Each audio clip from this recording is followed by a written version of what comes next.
Awesome. Welcome back. This is another interesting episode. And today I have a wonderful, somebody I'll call a wonderful friend from a distant country, all within Africa. Her name is Victoria. And Victoria is part of the African SME CEO peer support group. And her story is remarkable. And she is from Malawi. And the first time we spoke, and when I got to know about the work that she's doing over there, particularly when it comes to mobilizing, women, outgrower farmers to be able to provide input into her production facility, I was blown away. So I'm not going to take the wind out of her sail. So Victoria, you're most welcome to this episode. Thank you. Thank you very much, Isaac. Happy to be here. Awesome. So I know what you do to a greater extent, but our audience doesn't know who you are and what you do. So can you take this opportunity to tell us what your business, what is your business, and then more importantly, what products do you offer, or services, if you have any, that you offer? Oh, thank you. So like Isaac said, my name is Victoria Mwafulirwa. I am Managing Director for Homes Industries Limited.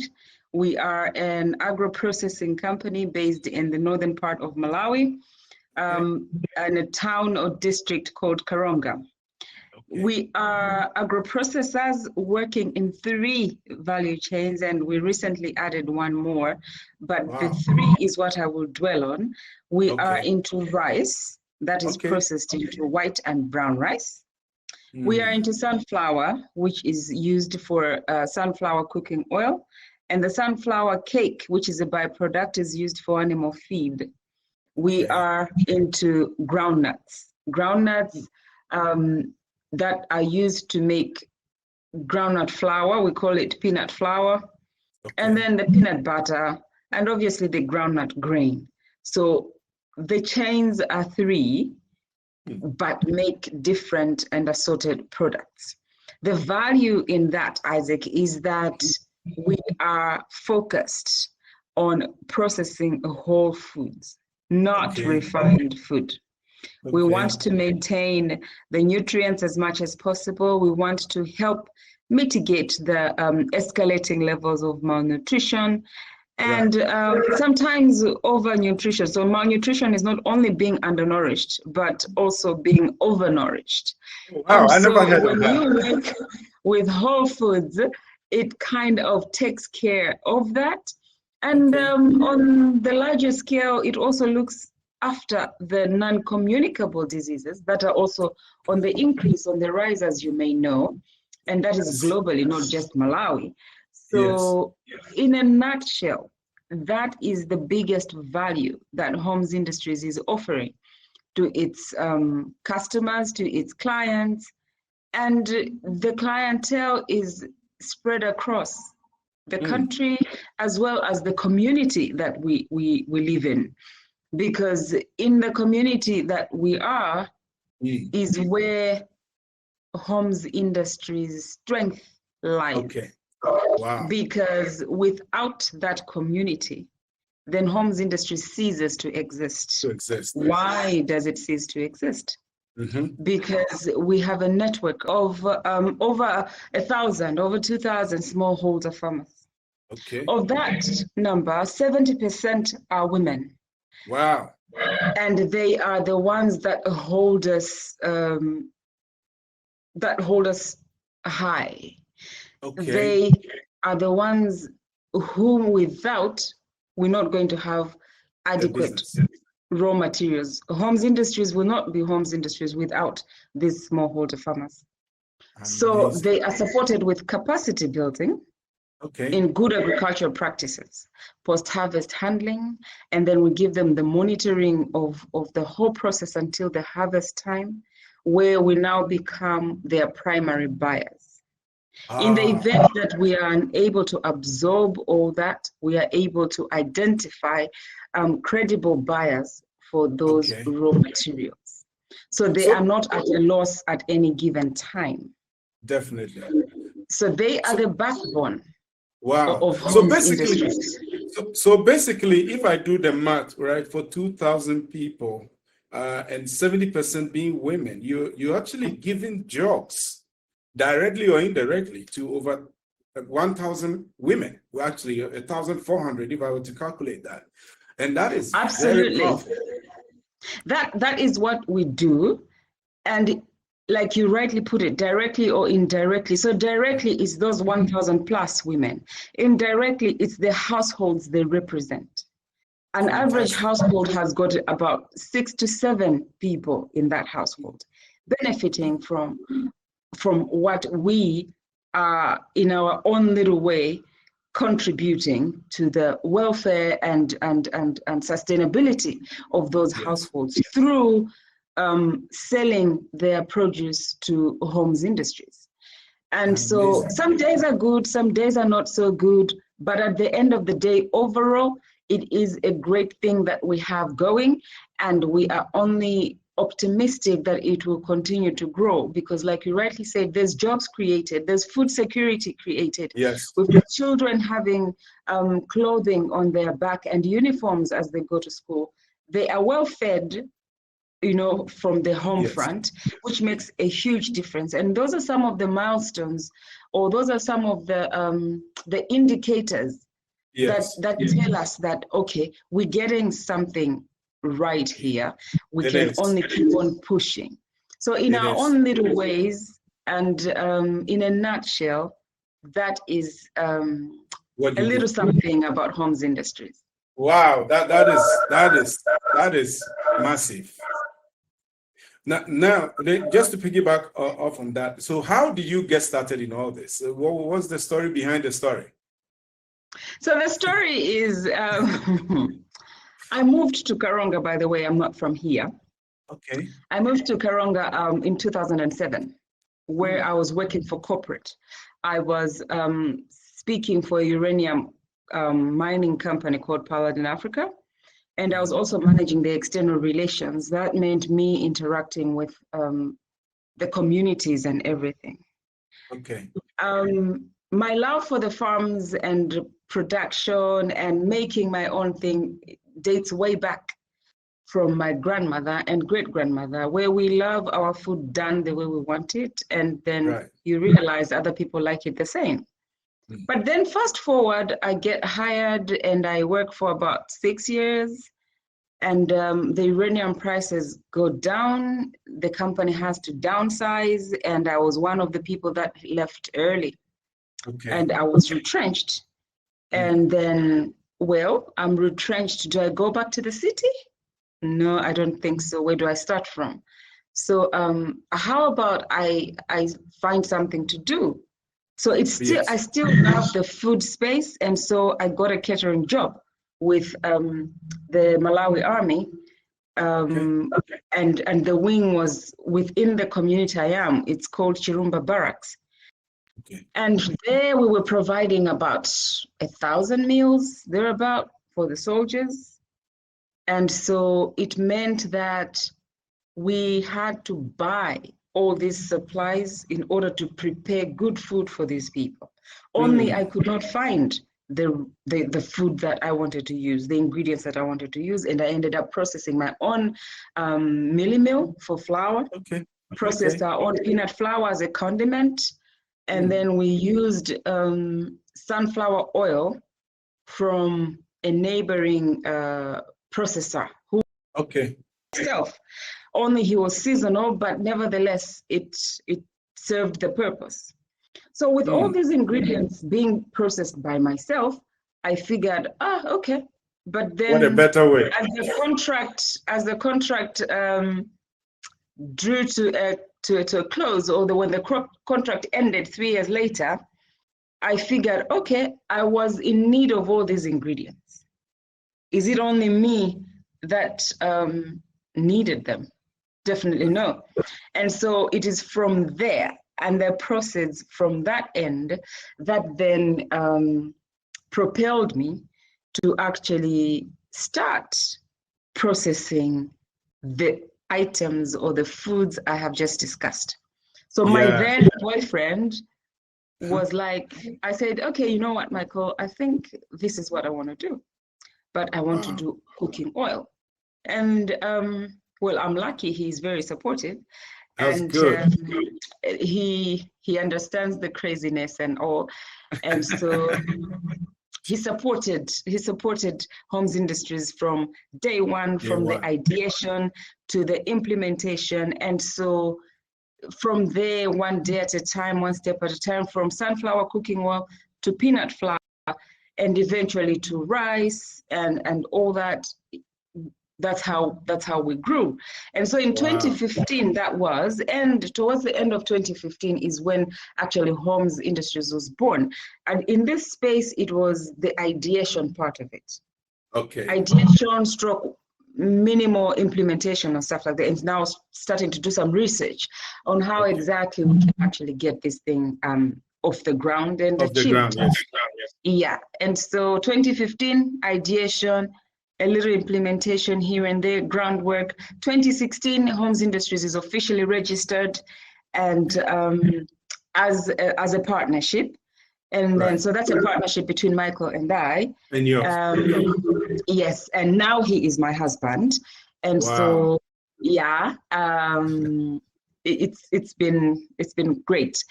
And so Homes Industries is registered in 2016. And then we start. It was crazy. It was difficult. It still is got challenges, but we can't compare from when we started. And so I was actually gonna go there. That since you started, what has been some of your major hurdles since you started from 2015 to now? I know there will be some hurdles, and how did you manage to overcome some of them? It was crazy. First, nobody believed that could happen. Nobody believed that it could actually be done. It can be done. Right. And so not many people believed, but I'm grateful. I have a very supportive family. Yes. I have a very supportive family. I have a very supportive husband. And I've got some friends of mine and acquaintances that actually think, oh, this crazy woman can actually get something done. we need friends like that. We do. We need friends like that. We need friends like that. So other than the doubt, there is the issue of finance. Yes. For people to actually buy into that idea and understand that this is something that can scale, this is something that can work, people don't want to risk their money like that.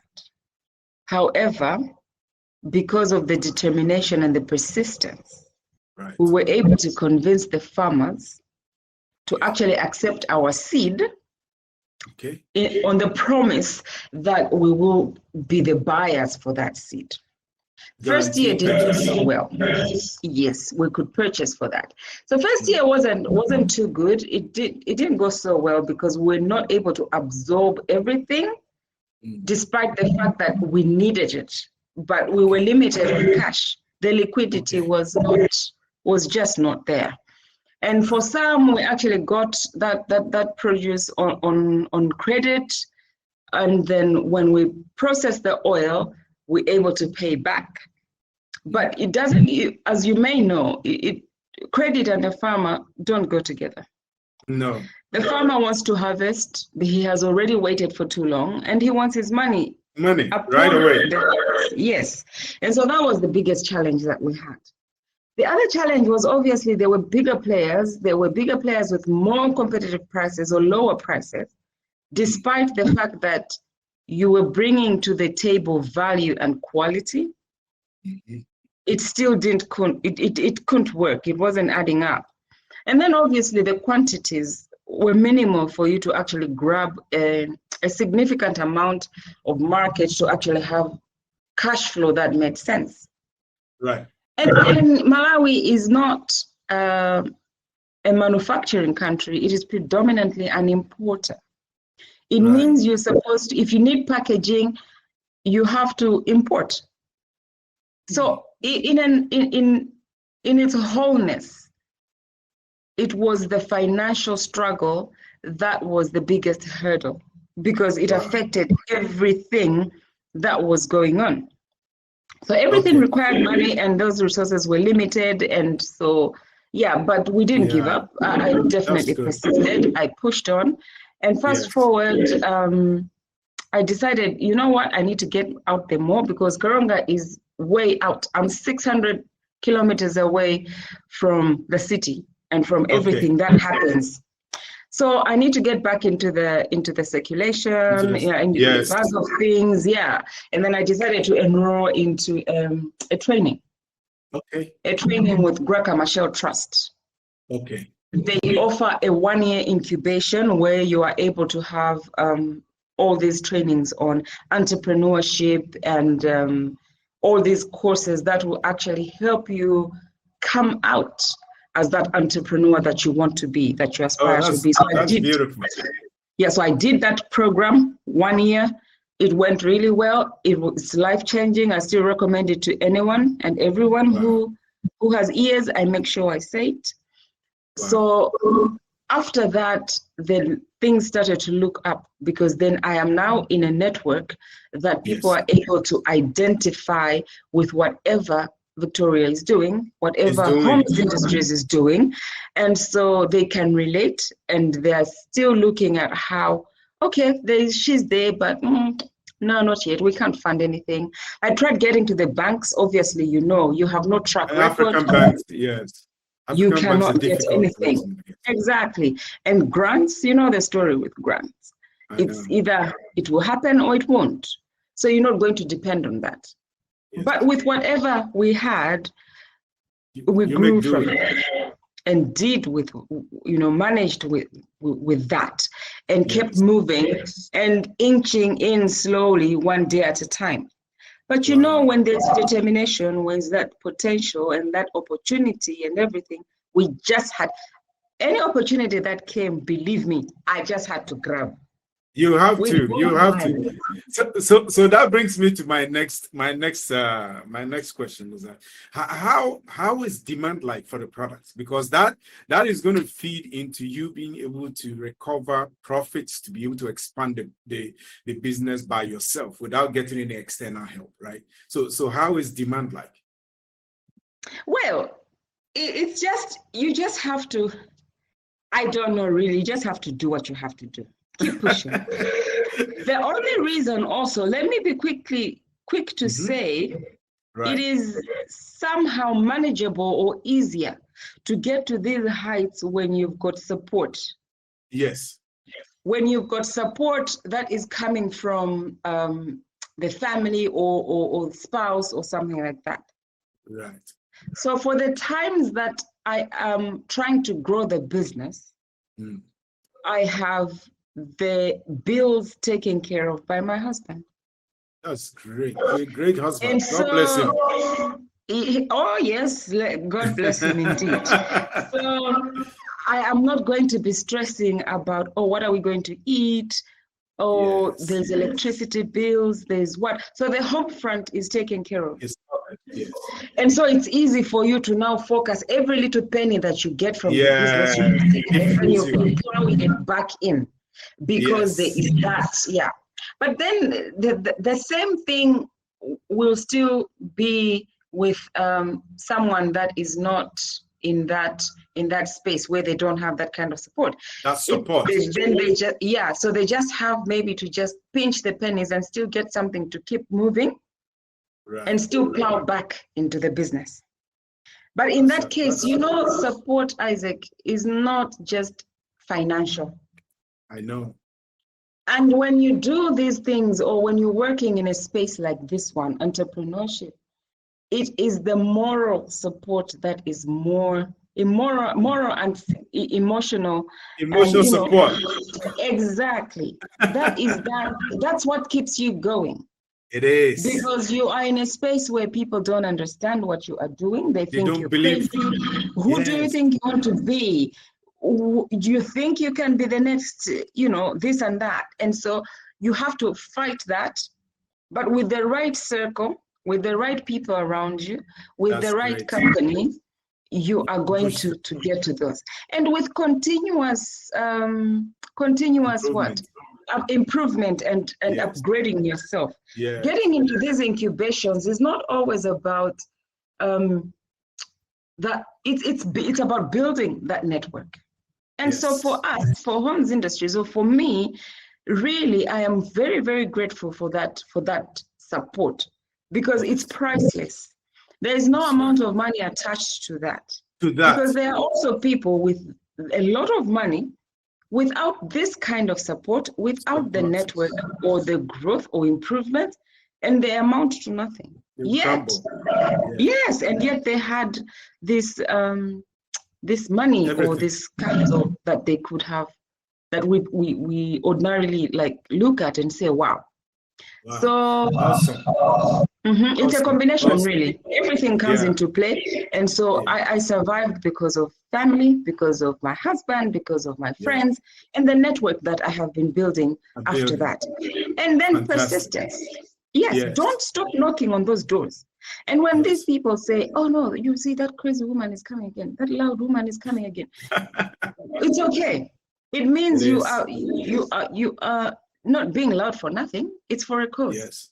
So it's working. So you have to keep at it, keep going. Absolutely. And then sometimes you also wonder how you actually get this far. And for those that believe in God, you should never underplay or downplay the fact that there is God. It is, absolutely. Because you literally don't know how certain things are going to work out, but then boom, it happens. And you can't explain it. And you really are lost for words, and you still can't remember how. You're trying to understand and get your head around it, but you can't. So I strongly believe in God. In God. It's important. It's very important. So that takes me to the next one. So in terms of outlook, what can you share some of your upcoming plans, some of your aspirations for the next 12 months, 24 months? What are some of your aspirations? What are some of your goals looking from now into the future? What are some of the things going on? Okay, so we have to, number one, we need to be in a facility that is 100% HACCP certified, ISO certified. That is the key to the doors, to the global doors. Yes. The globe will open, and we will not even be able to shut those doors if we are certified global. That is HACCP, that is ISO. Those are the key things, the hazardous critical control points. Those are the very key certifications that will allow you play on any market. Wow. So that's a big priority. It is, and it's number one priority. Once we get that, we are unstoppable.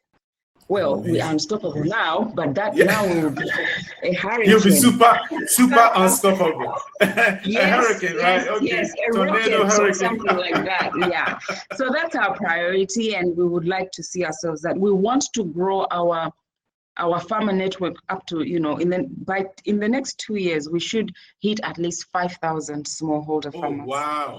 And continue to have women and youth in those spaces. That is so important, because to be able to scale up to 5,000 network, I just want people to be able to wrap their minds around the impact that your business and SME the impact is making. 5,000 is not a joke. And the knock-on effect on those people's families and their neighbors, and the economic impact it could be in the 20,000-30,000s. Yes, I mean that is no joke. It's no mean achievement. It is not easy. It is. And while we rumble these numbers, it sounds like it's easy, and we talk about all these things, and we think it's not easy. It definitely is a lot of hard work, a lot of focus, a lot of determination, a lot of stumbling blocks along the way, but you still have to brave it and keep to the vision, keep to the goal, eyes on the ball. Don't be distracted. So when we grow those numbers, it automatically means that we are able now to access that market that is underserved. So because our total addressable market is over $1 billion. That is the total addressable market. And we are only not even at 10% of that. Wow. So with all these things in place, it means we are able to move up the ladder and be able to achieve things like those. Wow. Wow. So are you looking to, because of the size of the market, is that a market for Malawi, or is the market for Africa, or globally? What are you talking about? No, that is a global market. Okay. Wow. Or maybe just to say, because when I say over $1 billion, that is total addressable market, over $1 billion annually. Because look at the consumption of the products I mentioned that we work with. Yes. You're not going to have anything below that globally. Never. But if we trim it down to Malawi, our total addressable market is around the same, maybe in it's well in excess of 10 million. Yes. It's in excess of $10 million, but we don't even get to the 200s or to whatever, to the minimal part of it. We're not even there.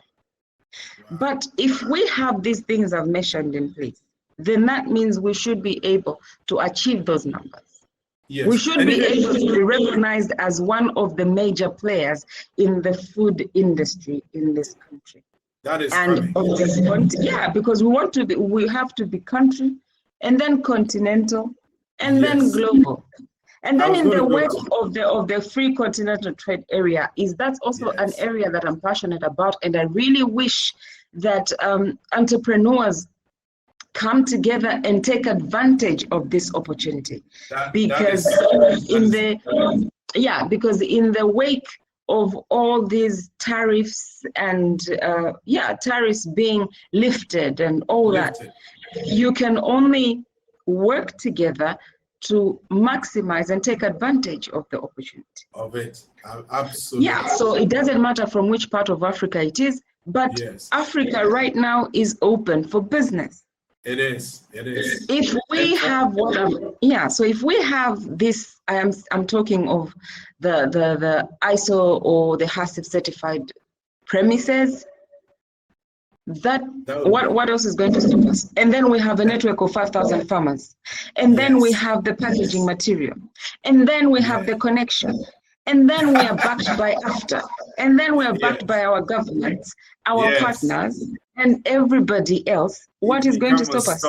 You become like fire. Yes, exactly. And so in a nutshell, 24 months, we should be able to hit those milestones and be able to take it. And obviously, we should be able to have new products on the market. Because the key things right now that are troubling us are food security. Right. Yet we have got the most fertile soils. We've got everything that can allow us to actually take advantage of that. Wow. It doesn't make sense for us to be food insecure. Yes, and actually, the 3 product lines that you currently run, the rice, the sunflower oil, and then the groundnut, or the American would say peanut. They are all super needed food items on every African table. From north to south, from east to west, everywhere. Exactly. That is needed.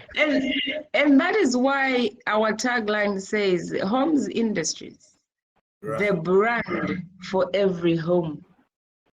At any given time, one of our products is in somebody's cabinet or kitchen or household. Definitely. And so we are priding ourselves in the fact that Homes Industries is the brand for every home, and we want to live up to that dream, and we need to satisfy our market, be it locally, at community level, at country level, at regional level, at continental level, eventually. Fantastic. Wow. So if I may ask, looking at what you're doing, and I'm very, very excited about the kind of work you are doing. You're doing a business, but for me, it's very impactful business. So what can my audience do to support home industries? What are the things that you think you need that we can support you with? So, okay, the kind of support homes industries needs here, and thank you for asking. You can never get enough of support. Yes. Your audience, well, just write a blank check. Okay. But anyway, on a very serious note, spread the word of the initiatives that are there, and then look at how they can be supported as a collective. Yes. Because as an individual, it's going to take forever. We have now these protocols that we are saying we need to take advantage of. East and Southern Africa trading, the tripartite. We've got the AfCFTA. We've got the AGOAs of this world. We've got all these, the SADCs, COMESAs, all those protocols can actually help enhance the job. Let us get, like I said earlier, support is not always about money, it's not always financial. Get us into those networks that speak the same language as we do. Right. Get us into those networks that will enable homes industries to mechanize, because we cannot achieve our targets while we're still plowing with a hoe. It's very difficult. You can't go to the farm and use a hoe, till the land with a hoe, and achieve it. So get us into those networks that are going to help homes industries mechanize at every level. And it doesn't have to be the fancy, sophisticated, we work basic. And those basic things take us to the next level until such a time that we can be high tech. Yes. At the moment, we just need to hit the ground with the basic of the basic, but things that are functional. Yes. As a network, spread the word, advertise for us. Who needs the best rice in the world? Because it comes from homes industries, it comes from Malawi. Who needs the tastiest of the tastiest? Okay, so you know what? Ghana, for example, needs X amount. Yes, and then sunflower oil. Yes. We collaborate and we're able to make those supplies. Okay, yes, let's get into those exchange programs, for example. Yes, I think people that's... can come. Yeah, people can come and learn from homes industries. We can come and learn from them, because every day we are learning and we are exchanging that knowledge. Exactly. And so those trainings are important. They have to keep going.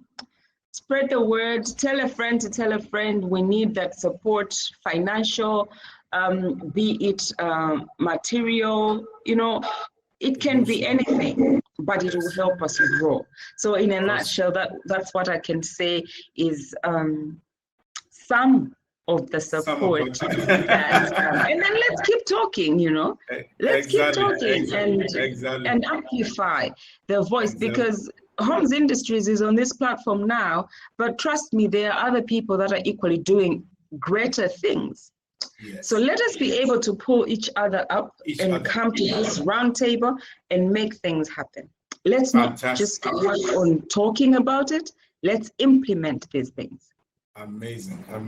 And I think, to your credit, you've been very instrumental. And then I believe that as for us, as putting a network of like-minded CEOs of African businesses coming together, I think the networks, they're just going to get stronger and stronger and stronger and explosive. And I believe that's just the start. There are other things, but I believe that is just the start. And your business, you have it dialed in perfectly. Awesome. So Victoria, if people want to reach you, how can they get hold of you? Okay, so Homes Industries has a website, but it's being rebranded and reworked on right now. Okay. And so it's not yet live. But it's so www. When it's live, what will be the URL, or what will be the address like? No, it's not going to change. It's still www.homesindustries.com. Okay. Homes Industries. Okay. Right. And of course, my email address, vmsowoya@gmail.com. Okay. And my mobile is +265 999 775533. Awesome. And So, then our Twitter is Homes Industries or Victoria. We can use our Facebook handle, which is Homes Industries, or indeed you can check out Victoria Mwafulirwa, and you can check me out on LinkedIn, Victoria Mwafulirwa Steel, or Homes Industries Limited. So those handles, any inbox on any of those, you will find us. Amazing. That means the blank check is coming. So, we are so excited about what you're doing. I kid you not, it's been amazing. Since the first time we spoke, I was inspired. This second time is like exploded. Thank you so much. Yeah. So we wish you nothing but the very best, and we know that Homes Industries is gonna boomerang at least across the continent of Africa, taking advantage of the African. It has to. Yes. It just has to. And I'm so thankful. And this platform is going to really change a lot of entrepreneur initiatives. It is going to reach out. And then Africa is going to change and boomerang from this platform. And these are the initiatives that we need to continue having in order to actually excel. And always to remember that as a collective, we should be able to get to those milestones that we seek, as opposed to being in one little corner and not with everybody. Exactly. Yes. Because even though we are a collective, it does not take away the uniqueness of each and every individual. Yes. And so a collective does not steal anything away from you. Never. It makes you better. It only makes it brighter. It only makes it. So we're looking forward to that growth, and so much gratitude to this platform and for considering Homes Industries to actually be a part of it. And I look forward to growing together, and I look forward to that blank check after check after check. Yes, it will come. After they come, we then start blessing others with them as well. Amen to that. Amen to that. Awesome. Victoria, thank you so much. Thank you so much for your time. And we'll talk again on the flip side. Thank you.